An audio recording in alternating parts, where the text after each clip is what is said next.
like 8-10 seconds maybe is one of the nerfs I would think we would be seeing in a couple weeks for sure. Yeah, it's definitely one of the critical points of this fight that Raiders are doing well to optimize their movement and escort friends. This was very, very common in the Argus encounter where you had to have one player escort another player out with various debuffs in Mythic Phase 1. And now it's like you've got to escort multiple people at the same time and they need multiple escorts. It's a lot of coordination. It's really intense. And you can see just how dangerous it is, right? If a healer or a player of the raid that wasn't expected to get a mechanic gets one at an inopportune time, it can be very easy for them to run out of the raid. They can get ice blocked. They can just die. It's so dangerous. I do agree with you that seeing that nerfed to like 8 or 10 seconds to get ice blocked on this mythic mechanic is very possible in the future. I don't think it's going to happen pre-boss kill, right? We saw a lot of Gahoon nerfs happen very late into the raid tier, where it went from 3 boils to 2 boils and a couple other tuning changes here and there, and even on other fights in the raid. So don't expect anything like that, I would say, for quite some time. I don't think that this raid needs anything like that for Jaina to be killable, and I know that a lot of the high-end raiders would be very upset if some sort of huge change like that came out for them. I think the issue with a change like that is it really just impacts the race as a whole, as you do see the creeping ground and the creeping frost does get there and ice block the whole entire raid. Obviously, they're trying to. Did they bloodlust there?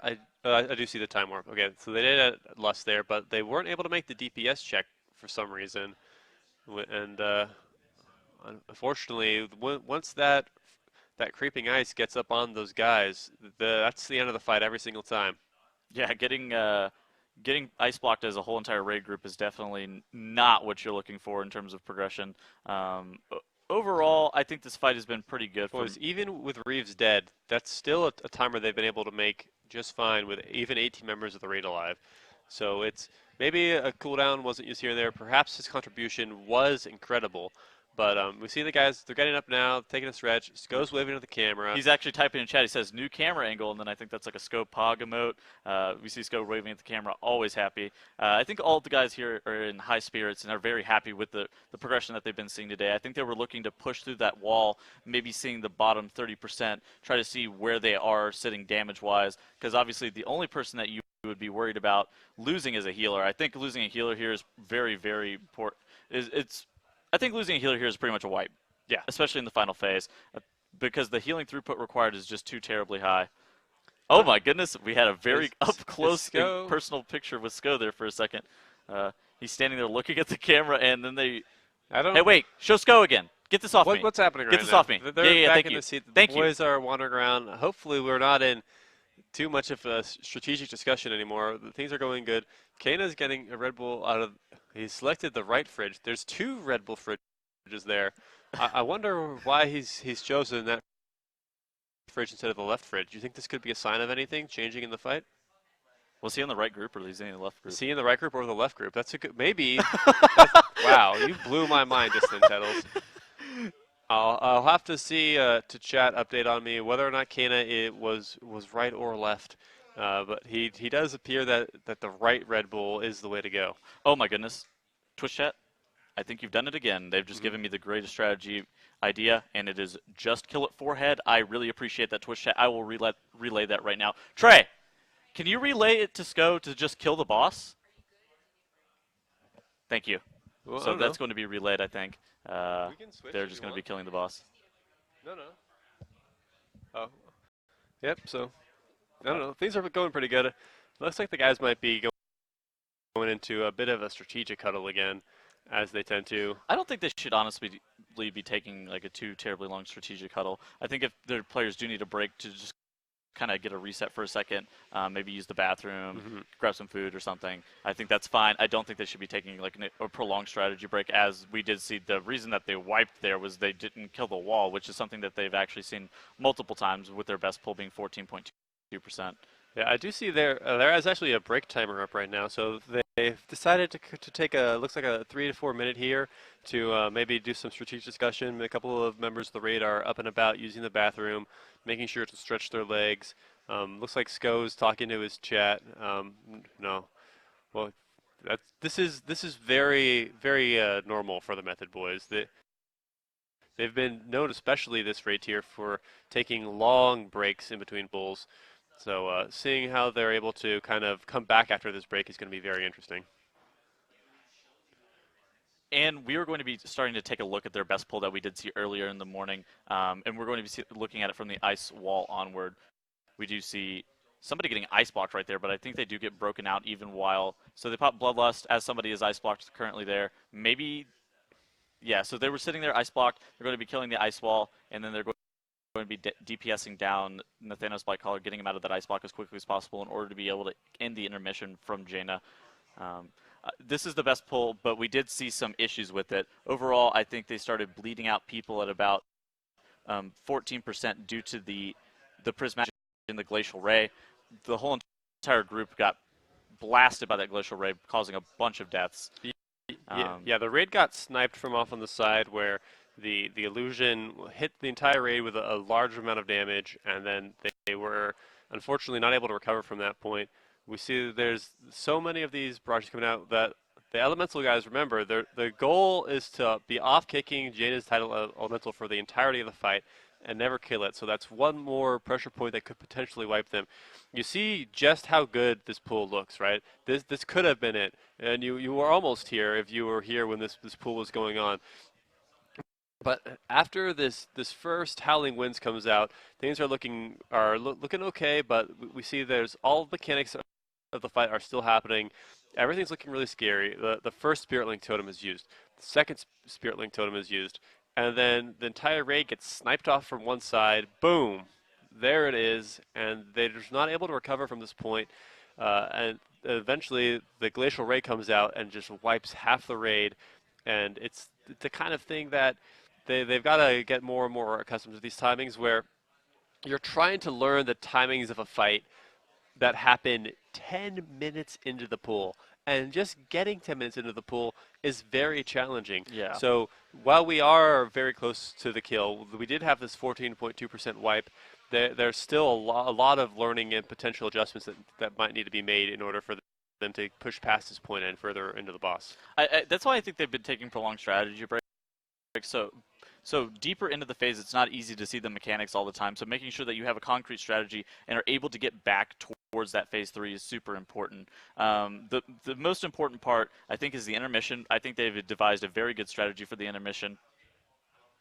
Okay, I'm being told off broadcast that I should be buttoning up my shirt more. I'm sorry, JB. But I do think that they have devised a pretty good strategy.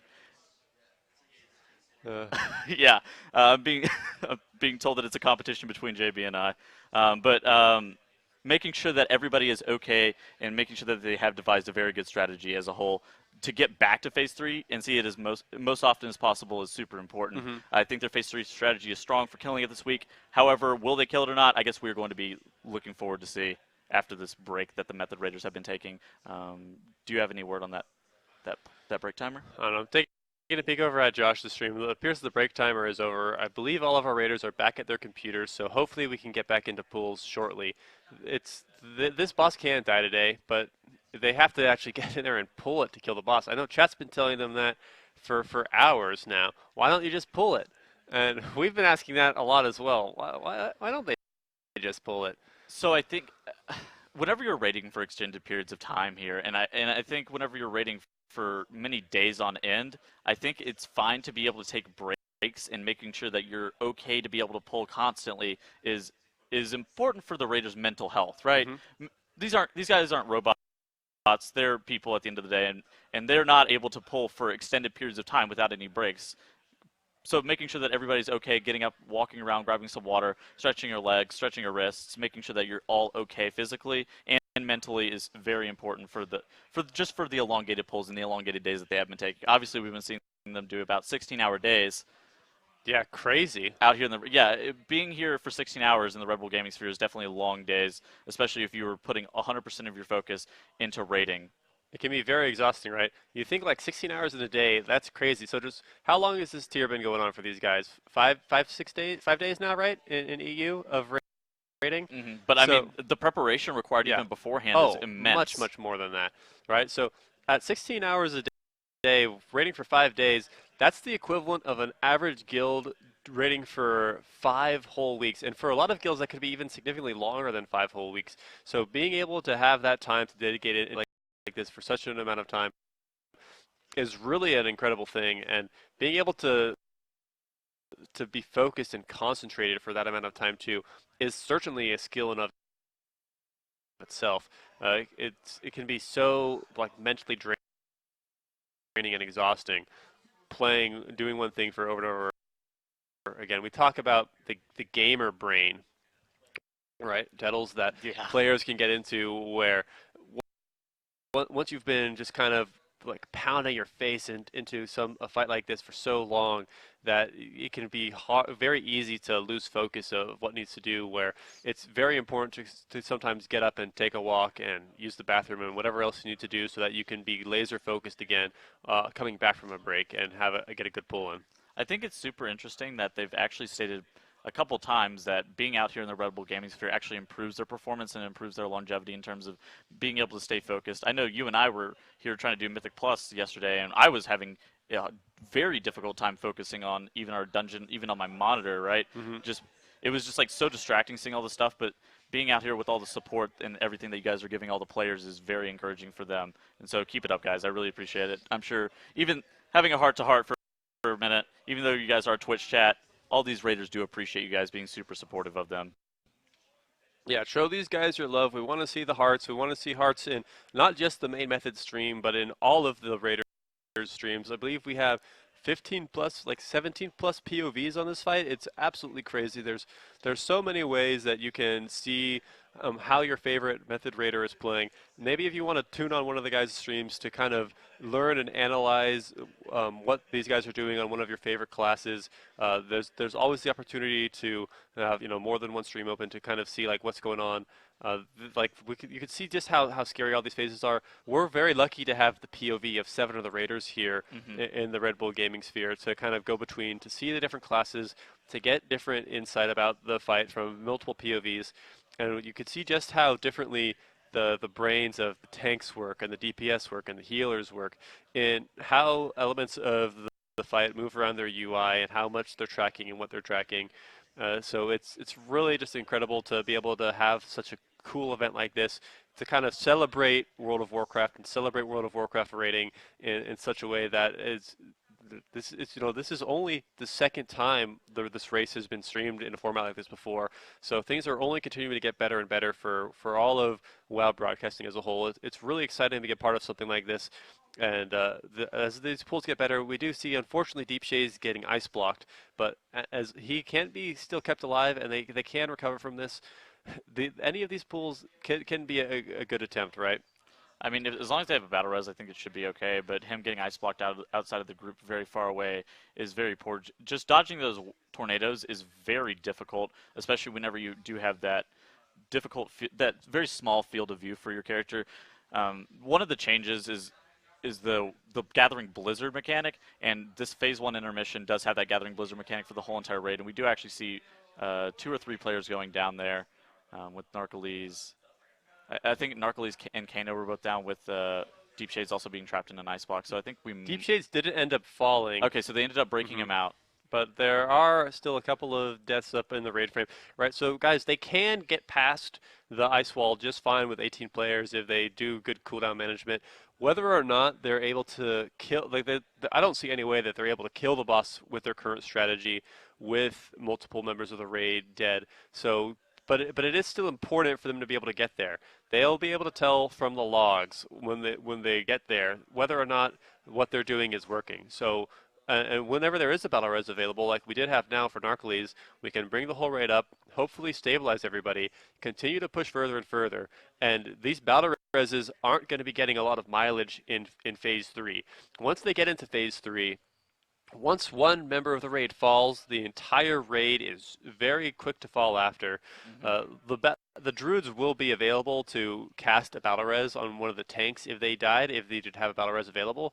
But wasting that time, those casts to battle res, DPS or healer is very likely going to be the end of any attempt that these guys are trying to make on the boss. We did also see one of the Restoration Shamans choose to Ankh, and they did ended up battle resing Narcoles, so they actually do have everybody up, so this is shaping up to be maybe an okay push into the wall. Obviously, it might not be the kill pull because of how they have used their battle reses, but it could be a really decent pull in terms of they're going to be able to see what is transpiring. And they said a decent pull.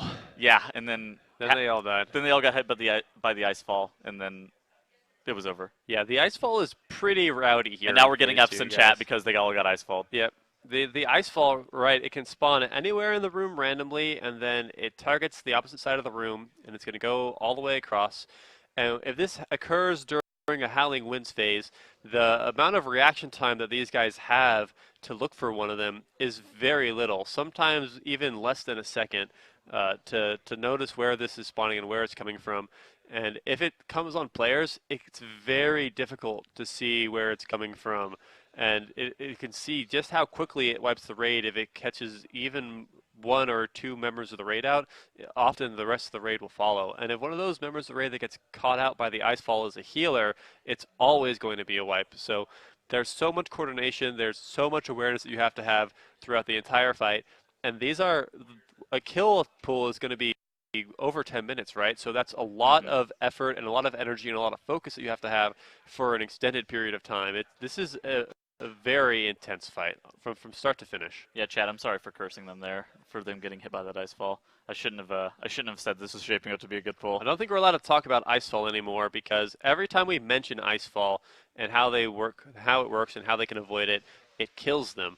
So I think we'll make a vow here on the desk to stop talking about this icefall mechanic, Okay, so what do we do then? Do we just not mention it at all? We'll just pretend it doesn't exist, and then hopefully it never hits these guys ever again. Okay, I think that's our safest bet. We've done nothing but jinx them whenever this mechanic comes out, especially when it's accompanied by the Howling Winds.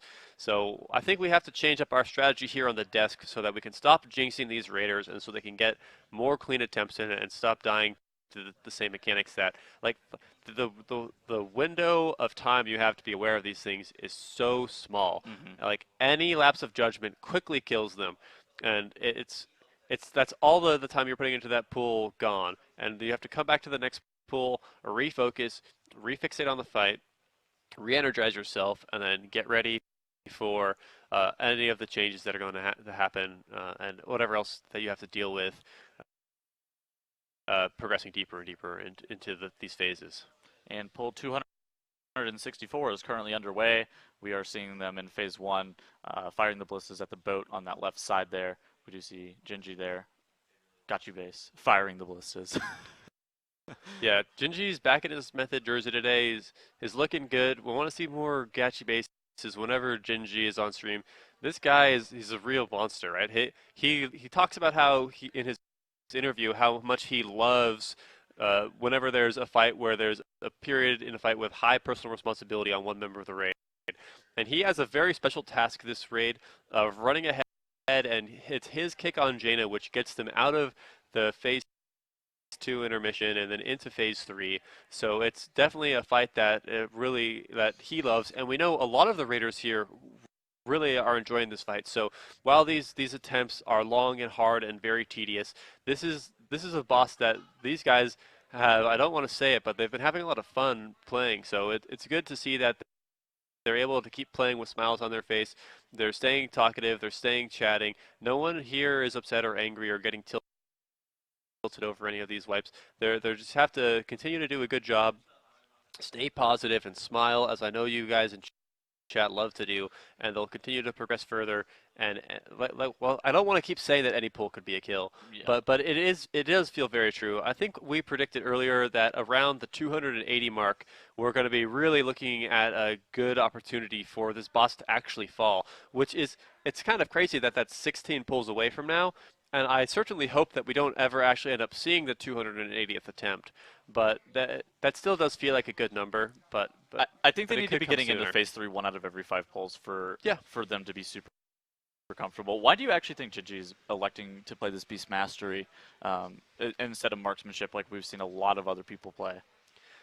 A lot of it comes down to personal preference, right? Where when you have more than one spec available, there are like a word that can be used to describe this that it doesn't really fit well is one tricking, right? And the one tricking isn't a bad thing necessarily, especially not in a game like WoW.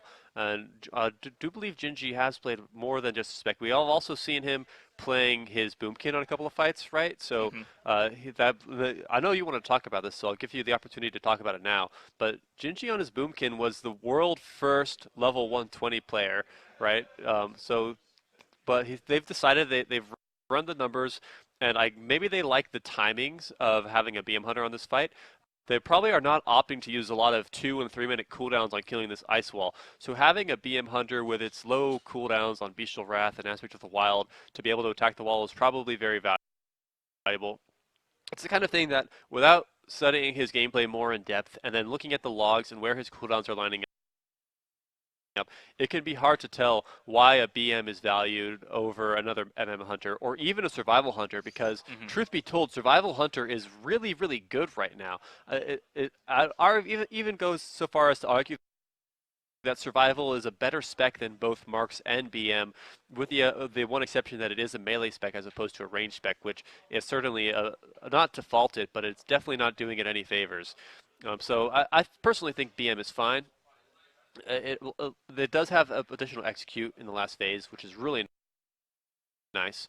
Like I said, if you're playing the spec that you enjoy the most, that you're the most comfortable on, you'll be able to perform the best. And if you would have to change now to marksman and relearn the fight, I don't think it would be doing Method any favors. Yeah, like Sour said, Twitch chat, even though that you might be looking at those Warcraft logs graphs and saying, oh, Beast Mastery is this X amount below on overall statistics, you were seeing it right here still being used, and Gigi has actually been playing it a decent amount. I think he actually hasn't been playing marks on any of the fights, just been Mm-hmm. electing to use Beast Mastery whenever he is in fact on his Hunter. Obviously, we have been seeing him swap to Boomkin on a couple fights. We saw it on Stormwall Blockade. Boomkin is really good on Stormwall Blockade. I think that's most of it. And Gingy is actually very good at that character. Louis Gingy was actually the world first 120, if I Yeah, remember yeah. correctly. So yeah, he's pretty proficient with Moonkin as a whole as well, doing pretty good damage on Stormwall Blockade, but electing to play this Beast Mastery Hunter for this fight. And if somebody wants to learn about how to play Boomkin Tettles, where might they go? Well, I do actually have a Boomkin class guide on Wowhead, uh, sponsored by Fanbyte. Fanbyte owns Wowhead, so those are one and the same. So yeah, check out that sponsor, Fanbyte. I do have a balanced I druid got your class plug guide. in there for you, Tettles. Yeah, thank you. I appreciate Yeah, that. of course. Yeah, I do have a balanced druid class guide on Wowhead, so if you want to read more about Boomkin, check that out. Yep. So If you want to read more about any class, honestly, check out the Wowhead guides. They're all very informative, very well written for any level of players as well. hmm see how just how crazy damage is here in phase two. Look at the members of the raid health chunk up and down. I don't think this is going to be it, chat, but like you see, like look how crazy this fight is. There's so much damage happening everywhere. At any point in time, a healer takes a little bit of extra damage. Maybe they stood somewhere for a little bit too long. Somebody moves out of a healing rain. Anything is missed. Members of the raid start to fall very quickly. The tuning on this fight is really, I'd almost say perfect. It definitely looks very. This fight it appears to be killable. We believe it's killable, barring any sort of insanity at low percentage.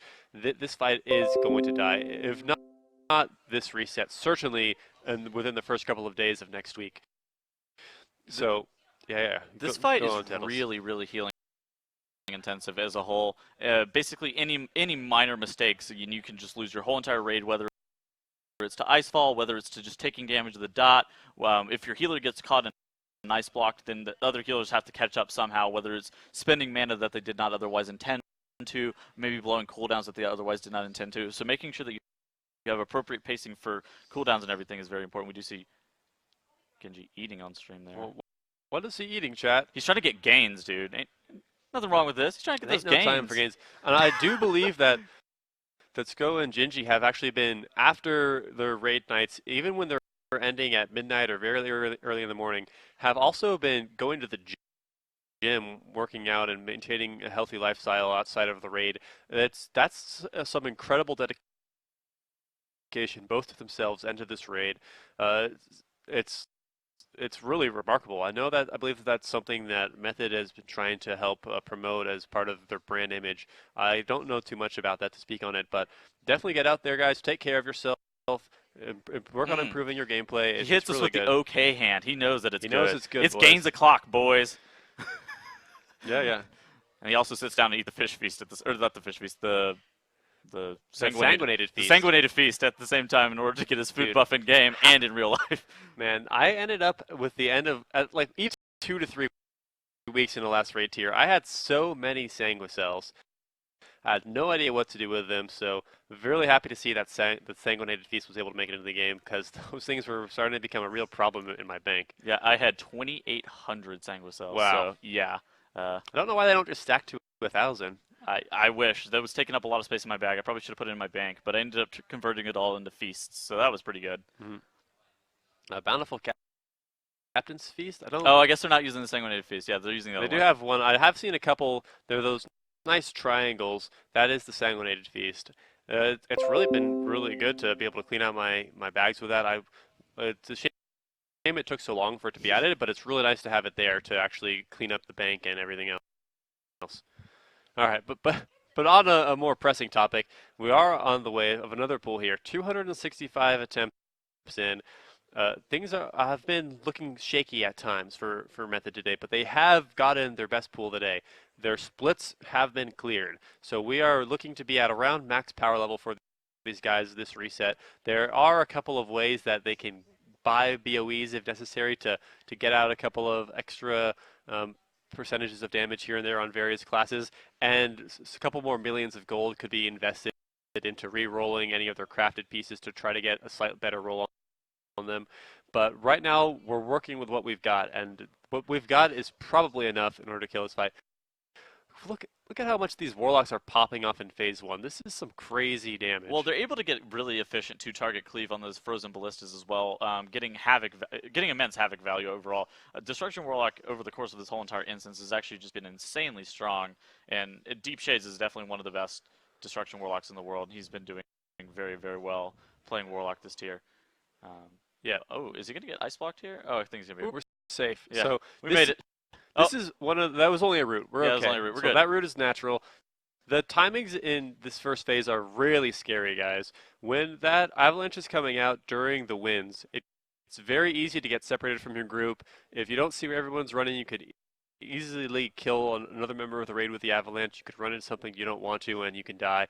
So when they're able to run around and dodge and place the avalanches in a good spot, keep the whole raid alive, reset their stacks on the fire, and get out of that cleanly, that's very important. It's really what they need to be aiming for on every attempt. And it doesn't always work, right? There is no way that every pool can be a perfect pool, but they have been having much better attempts in these first couple of phases than they were even when they started it, right? They get more consistent with time. Everything gets better, which is what you have to see if you want to kill a fight that's tuned as tightly as this on the first week of progression. Do you think that this fight is more challenging than Gahoon? I believe so. Okay, what about this fight do you think is actually more challenging than Gahoon? Obviously, the Gahoon damage check was pretty high overall, and we did see guilds wiping for a while, notably Limit wiping at very low percentages for days on end, and even electing to, even though they didn't re-clear, I think that even cost them because Gahoon's damage check was super tight. So what about this fight do you think is actually more difficult than Gahoon? I think the group coordination, moving together, is one of the hardest things to do in World of Warcraft, especially with every class moving at a different move speed. Being able to stack and do something like that is something that I know a lot of guilds and a lot of players can struggle with, where any wrong decision, especially in this first intermission, where if your instinct is to run left and the rest of your group's instinct is to run right, it's very easy for a member to get ice blocked, and having to relearn your movement and to follow the leader, while it seems like something that isn't going to be that bad at all, it can be very easy for a member of the raid to fall behind or make the wrong judgment call running around in a phase like this. And if that happens, right, there is recovery for it. Where one of the downsides of Gahoon, right, was if at any point in time one of the orb runners died, the fight was over every single time. But if you did that part correctly, you're able to get all of the orb dunks just right, then the fight was fairly easy after that. The coordination and movement for the entirety of Jaina is so much more intense than Gahoon, even with the boils when we had 3 as opposed to 2. I think as a whole, I'd say this fight is looking to be much more challenging than Gahoon was. Cyrus, I see a question asked a lot in Okay. Twitch chat. It says, "I'm relatively new to Twitch. Why do people constantly repeat posts? Very annoying. What do you think about Twitch chat memes?" I love memes. I love memes too, man. Yep. You know what I also love as much as memes? Jaina dying. So we are sitting here in phase 2, currently DPSing down Jaina. They did prime that barrel, and they are getting ready to reset their chill. They did just reset their chill touch stacks. Obviously, they're priming that second barrel there. They're going to be seeing some incidental cleaves due to Havoc, some multi-dotting, some of that other stuff. And then we're going to be actually seeing probably a pretty decent pull. I think overall, making sure that they are able to get back and kill this ice wall, see phase 3 is the most important part. We have not seen too terribly many phase 3 pulls over the course of today, but making sure that they get back with consistency is very important for overall for the guild Right. and for overall progression. I said we don't want to talk about it, right? But we see that they are in one of these wins phase with an ice fall coming. So if we can get out of this, we're going to be looking pretty good to continue to cruise on to the third barrel and eventually the wall. Looks like that ice fall was not aimed at the raid, so these raiders are looking happy. They're able to bait this glacial raid. There's going to be a little bit of movement. We see they've activated the third barrel. A couple of Chaos Bolts we saw flying towards it. Once this barrel dies, we're going to get closer and closer to that 30% transition where we'll be able to see a little bit deeper into phase 3 and perhaps even squeeze out a kill here. Look at all the damage coming out. Oh man, the group Ooh. takes a bunch of lock gates in order to be able to sit there, and then you see somebody moving out with that. Oh man, the whole so entire much raid is dropping damage. incredibly low due to the dot and due to that siege breaker. But it looks like everybody is still alive. Oh man, they're able to get the stack reset here. One of the members of the raid does get ice blocked. They're going to be able to break him out with a little bit of cleave. They luckily baited that glacial ray away from the wall, so they're going to be able to have a lot of freedom of movement once this wall goes down. Just a couple more percent remains between Method and damaging this ice wall. They're right. These battle reses are completely okay to be used heading into the third phase, but once we get to the third phase, those battle reses aren't going to do a lot of value anymore. We see the icefall. Look at how the raid's health. This is looking so scary. You're going to get an additional 3 stacks of the debuff during any point in the fight when these winds are coming out. And Jaina has transitioned. You obviously see the ice wall coming out, everybody going and DPSing down the ice wall in order to try to be able to get a reset on